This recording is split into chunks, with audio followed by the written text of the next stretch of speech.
So Chester's May meeting is the big event this week. I'm Maddie Plell in the studio, joined by Nick Watts, James Hill and Paul Binfield as well, just to give it a quick preview.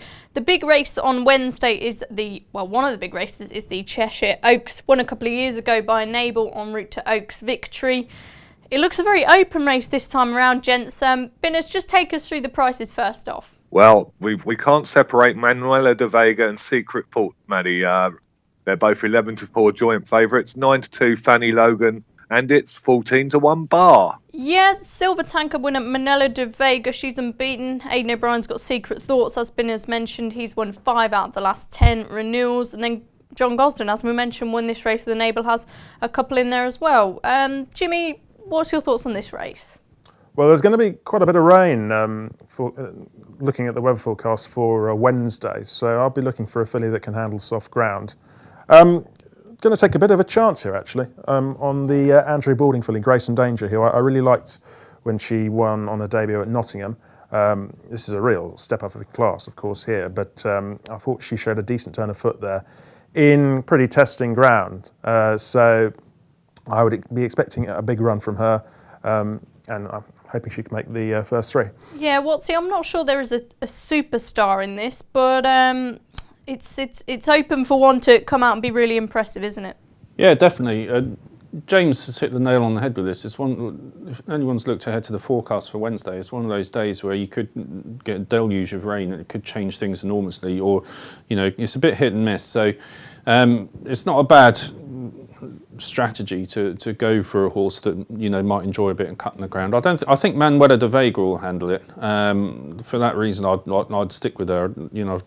Followed her last season. She won 2. She won the listed race at Pontefract on the last start. Rafe Beckett's got a great way with fillies. He's won the Oaks a couple of times, and he was talking. I was reading back his quotes before I came in. It was quite interesting what he said about her last year. That she was just a frame of a horse, and he said then she's won for a trial for the Oaks next spring. And lo and behold, here she is. She won over a mile last season. I think she'll definitely stay. She's actually a half-sister to the Lincoln winner, Ormonde, who won that race very easily indeed, probably a group horse too. So she comes from a good family, one that should progress and one that I think she'll stay this trip fine. She should get an Oaks trip fine too. Don't think she'll mind cutting the ground. So she's the one for me to maintain her winning sequence. Yeah, nicely done. The other classic trial on Wednesday is the MBNA Chester Vase Stakes in Group 3.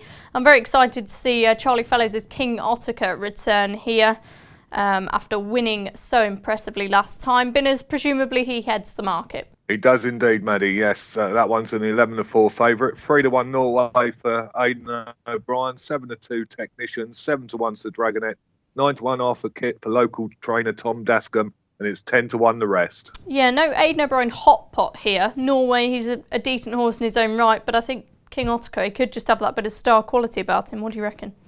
I completely agree with you. Going from what I said a minute ago, I think this is a race that definitely could change if there's cut in the ground, because then I'd be all over King Ottica, who's won twice out of 3 goes. They've both come on soft ground, including Newbury on his comeback when he's very impressive. The only time he was below par was in the Futurity, which actually has obviously worked out really well, but Charlie Fellows didn't think he was quite ready for that, so I'd draw a line through it. And if there's, good amount of dig in the ground, I would strongly fancy him. If the ground was still riding on top, then I would give Norway a squeak. I know you said he might not be out of the top echelon of Aidan O'Brien's Derby horses, but he still won the Zetland Stakes last season, which is actually quite an important race for Ballydor these days, because Wings of Eagles came from that race to win the Derby, of course. Kew Gardens won it for them, who won the St Leger last season. Norway is a brother to Ruler of the World, who won this race a few years ago himself. And I'd forget his run in France late last season because he'd had quite a busy time of it and he was probably over the top by then. So if it stayed on top, I'd expect a big run from Norway. They're actually putting first-time cheek pieces on him. That's interesting, isn't it? Yeah, I think he's just races a bit lazily. Similar to his Ruler of the World in a lot of the way. Yeah, very much so. And I'd fancy him much more for a Ledger, even at this stage, than I would a Derby, because I think Aidan's probably got a few better than him at mile and 4. But yeah, so if it was on top, then I'd give Norway a definite squeak. But my confidence in King Ottica would increase with every drop of rain. So if it's a wet Wednesday at Chester, then I think look no further for your winner. Okay, Jimmy, and what about Technician? He brings a different strand of form into this, the Sandown Classic trial behind Bangkok. He was unlucky there, went into a lot of people's notebooks. Yeah, I think Bangkok was definitely the best horse that day. But yeah, no, Technician's interesting here. The only thing I'd say about King Ottokar, he might well be going for the Dee Stakes, particularly with this rain forecast. Okay. So if he was running, I'd be interested in him. If he doesn't run, the horse he finished second, Dashing Willoughby, could be one to side He with. looks a St Ledger type to me. Well, yeah, and you can get St Ledger types winning this, definitely, because 1 mile, 4.5 furlongs for 3-year-olds at this stage of the season is quite far. With the forecast rain, I mean, he'll like that. You wouldn't have enough tow for Epsom, so I should think they'll be focusing on this. And yeah, I mean, if King Ottokar ran, you could argue it'd be hard to turn the form around, but if he doesn't, he's a good backup. Yeah, I like that. We'll move on to Thursday in the Dee Stakes, the listed race, another trial that we need to turn our attentions to. Binners Aidan O'Brien's got any number of horses in here. Just roll us through the betting.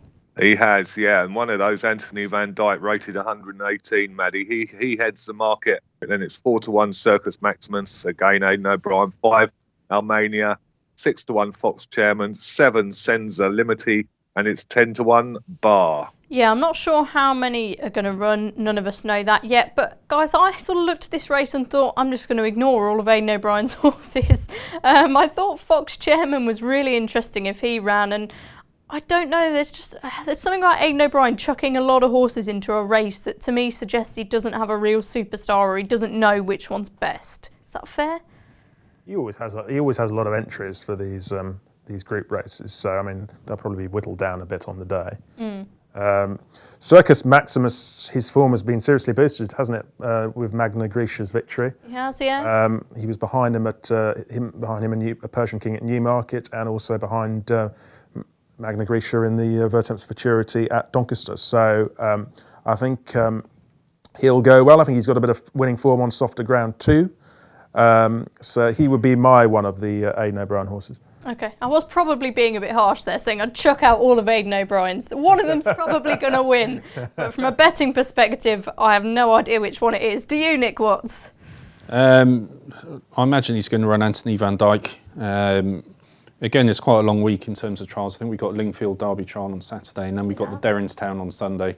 Then we've got the Dante next week. So there's still loads and loads of trials to come. He's got so many horses to fit in. I thought we were going to see Japan this week, but it doesn't look as though we are. Exactly. I thought over the weekend he said he would be running at Chester, but I haven't seen him amongst the entries. So maybe something amiss with him. Yeah, possibly, or maybe, like he's just got so many to try and fit in. Maybe he's going to stay at home and run in the Derrinstown, although, Broome might run in that, and he might save it for the Dante. You just we can tie ourselves in knots. Yeah, I know. I did think what you said about Fox Chairman earlier on was interesting. Yeah, he did catch my eye as well. Good winner at Newbury last time out, good maiden winner. Interesting, another one, Private Secretary. I thought he was impressive at Sandown. Big step up, but similar horses in that they're on the up. Yeah, no, definitely. Anthony Van Dyke is obviously the form. I think the form horse, but he did have quite a few runs as a 2-year-old. Just wouldn't be certain how he'd progress this year or where he kind of fits into the O'Brien regime. Did he say this far? He looked like he needed a trip as a juvenile, didn't he? Yeah. I think. He never travelled that well, didn't he? He always kept on quite strongly. Yeah, but it's some short prices on the Thursday for Aidan, because I'm sure we'll go on to talk about the Ormonde in a minute, where Kew Gardens will probably make his comeback, and I think he'll be a very short price for that. So yeah, we will talk about that now. Binners, do you have any betting on the Ormonde Stakes? Yeah, we certainly do, Maddie. 11-10 Kew Gardens, so Nick just mentioned, then it's 4-1 Muta Sadir, 5-1 Mirando, 6-1 Cypress Creek and Magic Circle for Ian Williams, and it's 14-1 Bar. Yeah, you mentioned Magic Circle there. The highlight of this whole meeting is the Chester Cup on Friday. He won it last year. Kew Gardens, though, as you said, he was a really good horse last year, winning 2 Group 1s in the end, and he should make into a really nice stay of his season. Yeah, definitely, and he's an understandable favourite.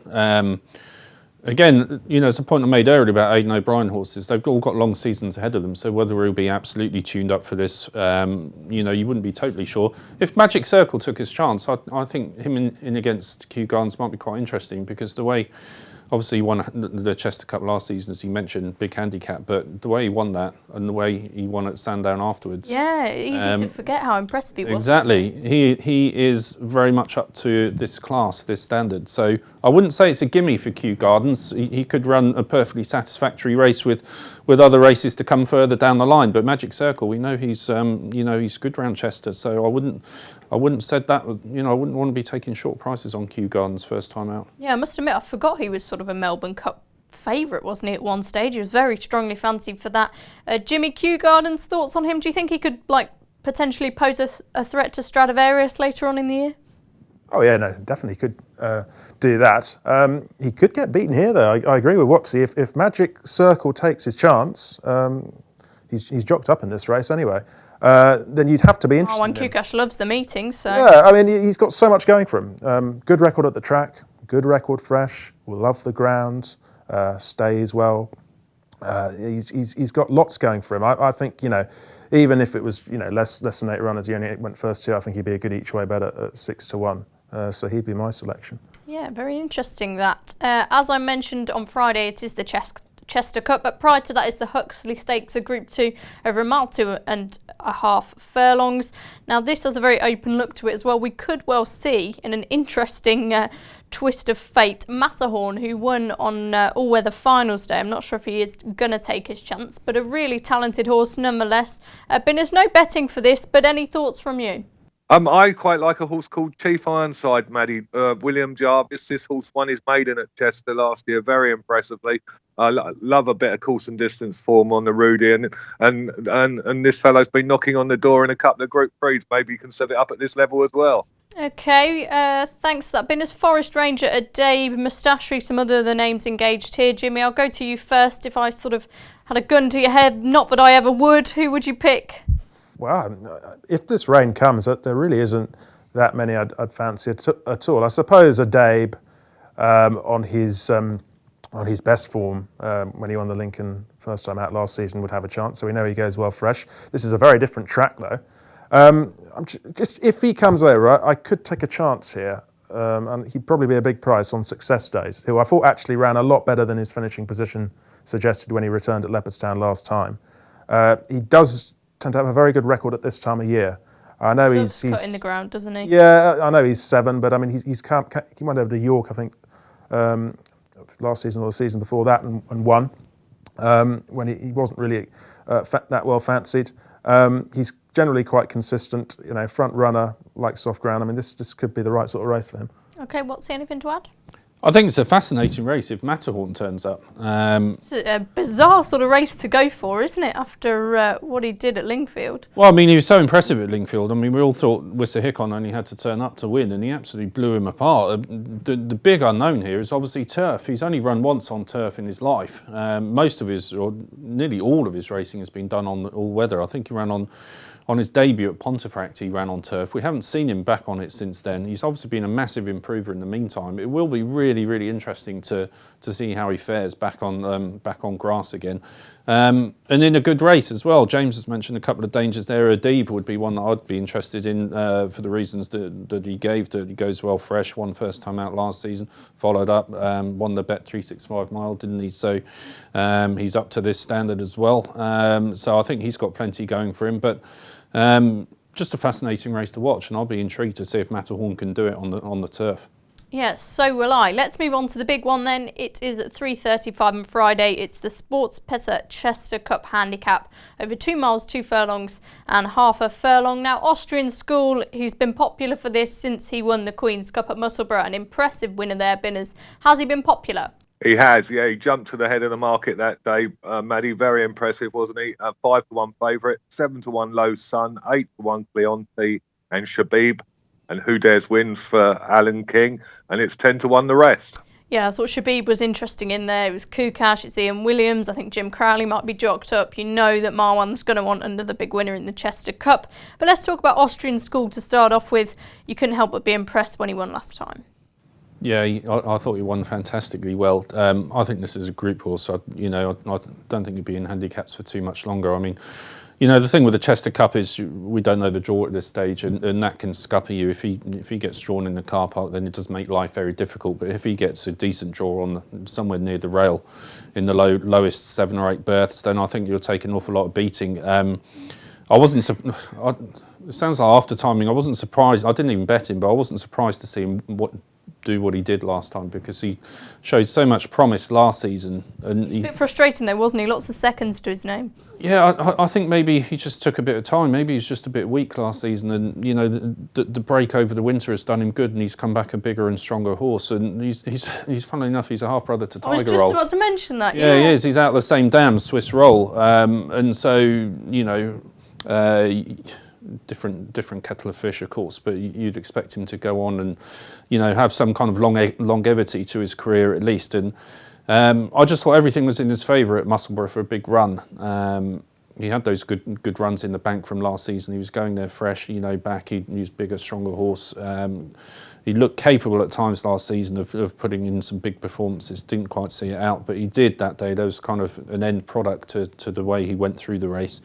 And I just think if he just gets that good draw, which obviously we don't know at the moment, then he'll be up with the pace, out of trouble. And if he finds anything like what he did at Musselburgh in the Queen's Cup, I think he'll take a huge amount of beating. Yeah, Jimmy, who's your Chester Cup fancy? It's always a tough race to fathom, but maybe not so this year if you're an Austrian school fan. Well, I am a fan, but this is a stronger, more competitive race than the one he won at Musselburgh. He did win it very impressively, and just a £3 penalty. He's rightly favourite, but conditions will be, I think, quite a bit different. Particularly, it's not just the forecast rain on Wednesday. We're meant to be getting a bit of rain after that, so the ground will be softish. And in those conditions, I, being a jumps fan, always look for a few jumpers to side with. It's a good method, isn't it? I mean, Nicky Henderson, he's done well in this race before. I think Willie Mullins always worth a good look if he sends a couple over. Yeah, well, his Whiskey Sour is one of mine I'm interested in. He was 4th in the county hurdle, staying on, 6th in the Ebor. He's a pound lower now. This could be exactly the sort of race for him. I mean, softish ground would be no problem for Whiskey Sour. So I like his chance. And the other one I like, the horse who was third in last year's race, Who Dares Wins, who was staying on strongly to finish third last season. He comes into the race a lot fresher. I mean, he's didn't run after last year's race until last month at Newbury, when he stuck on well to finish third. So he comes into this race a lot fresher, and I think the softer ground will make it more of a stamina test, and that will suit him. Okay, so one sort of for Austrian school, one maybe against.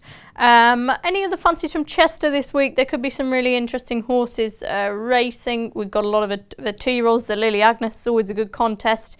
We know draw is crucial. Did you have a quick look at anything, Watsy? Yeah, I did. I had one for the Lily Agnes, which I quite like. Great Dame, David O'Meara's horse. I think she's drawn 3, so that's obviously a big help. Won at Ripon last time, gets £5 off the boys. I think she's quite interesting in the first race on the Wednesday.